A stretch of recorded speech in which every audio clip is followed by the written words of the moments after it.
If you've recently slept with a woman and she doesn't call you back, the truth of the matter is that you might be lacking some size where it matters. But many people believe that this is something you're naturally born with and you just have to deal with the size bestowed upon you. However, this isn't the case. And thanks to some research and direct contact with a leading urologist, science might be able to help you increase the penis size and girth. Let's explore and make sure you watch to the end as we reveal just what is the ideal size many women prefer. But first, let's find out how a small penis can impact your life. As frustrating as this might sound, the size of the penis does actually have a direct effect on your confidence. You see, many men who know they don't have the size that most women desire will find that it becomes a complicated process when they have the opportunity of sleeping with someone. This is called pressure, which is stirred by anxiety. Not only does it make it incredibly hard for the person to perform, but in many cases it could lead to erectile dysfunction of the mind, making it impossible to get it working. Another issue is that these men have to overperform in other aspects as they don't have the confidence to satisfy her in bed. What happens is that due to all this pressure, many men simply choose to avoid these types of encounters, and this can lead to a myriad of other issues, including loneliness syndrome, which eventually spills over into some form of depression. On the other hand, men who know they're blessed will be far more comfortable in the way they speak to women, and women generally find them more attractive as they don't need to compensate for anything. But what if there are actually ways that can help you improve the size of your penis? Let's explore. Fearless Forge.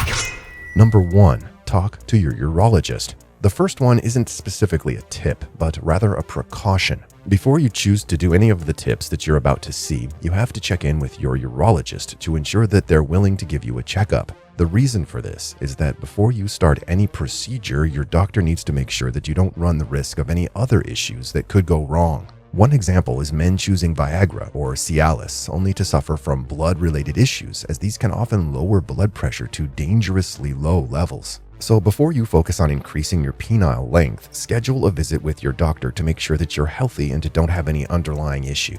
Now, when it comes to actually increasing penile length and girth, there are two common options. One of these is surgical and the other is non-surgical. Let's start with surgical first. Number 2, surgical method. While high net worth individuals often have the funds to make these changes to their lives, many others have to focus on paying for themselves with the limited budgets they have. One thing to keep in mind is that such a procedure is often expensive and medical insurance doesn't always cover it. But when it comes to surgical treatments, you'll have a myriad of options that are often entailed in the medical literature. One of the most common is the suspensory ligament incision, which is one of the least painful methods. With this method, your doctor will make an incision near the pelvic bone, which is the bone right in front of your penis. Since the ligament is often stiff in many people, releasing some of the tension can give you a couple of inches of extra length. When compared to some of the other techniques, which can involve numerous flaps and even the rib cartilage, this is the one with the least amount of complications. Generally, this method will make it possible for your body to heal with ease, and it doesn't have any direct effect on your erection.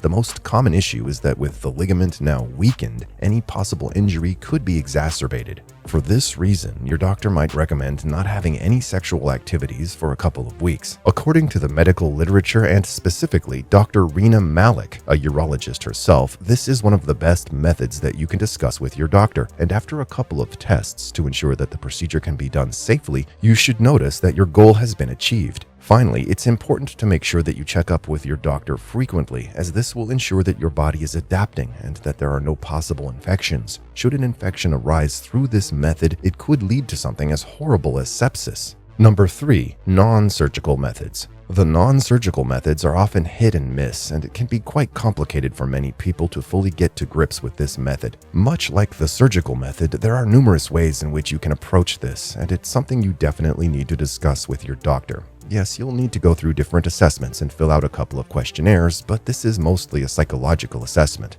You see, one thing many people don't understand is that the size of your penis is often a psychological thing that you need to be fully aware of. Many men are very anxious, and this significantly affects their ability to perform and could potentially make you feel like your penis is a little smaller than it is. Make sure to stick around to the end as we reveal the ideal penis size according to science. There are 3 common non-surgical methods, the first being penile extenders. Now, this doesn't directly extend the penis, but rather focuses on making it feel longer and bigger when you have an erection. Many people use supplements like Cialis and Viagra as a way of doing this, and it works in many cases. Secondly, you have the option of erection devices. Instead of taking medication, these erection devices force the blood to your penis, which is why you get an erection. But since it forces such a large volume of blood, you'll have an erection that seems bigger than anything you've ever had. Now, this doesn't mean your penis is larger, but once again, the amount of blood flow makes it feel bigger, and the girth will definitely make it seem a bit thicker. These devices aim to help you reach the maximum level of erection possible, but don't necessarily increase the overall length of the organ itself. Finally, you have injectable treatments, which are often seen being used by many adult entertainers. It also focuses on creating the best possible erection and maximizing your current size to create the illusion of it being bigger and thicker. After many medical studies and research, the only one of these 3 methods that actually offer you long-term results to see a bigger penis is the penile extenders. But there's also a trade-off. While these extenders stretch the penis as far as it can possibly go, it might make it seem thinner, and this is something you might not want. Additionally, the overall length gain is only minor, which means you could be putting yourself through some of this pain for absolutely no real benefit. But are there any real complications you need to be aware of? Much like any cosmetic upgrade you want to give yourself, there are always some complications that could be holding you back. One of these is the fact that it's extremely painful at first, and might take some time for your body to adjust. Perhaps the most frustrating of complications is that of numbness, and while you'll now have a slightly larger penis, you might not feel anything, and this can possibly defeat the purpose. What's the use of satisfying someone when you don't feel any real satisfaction in return? According to various doctors, urologists, and the latest medical literature, the penile vacuum is perhaps the best non-surgical method, and while it doesn't actually make the penis longer, it does allow the penis to reach the maximum size during an erection. The maximum erection size is something that could definitely have a direct impact on your performance and your confidence as well. So, should you consider enhancing your penis? Ultimately, it comes down to the individual and what their goal is. If you really feel that you don't have an adequate penis size, you might want to try out some of these methods. However, you must consult with your doctor first to ensure that you don't have any other underlying conditions, which could lead to even more issues. Most men will eventually learn to live with their current penis size, and eventually it'll stop bothering them. You can simply ask numerous men on the street, and they'll tell you that their masculinity is enough and women should be happy. But what is the ideal penis size for men?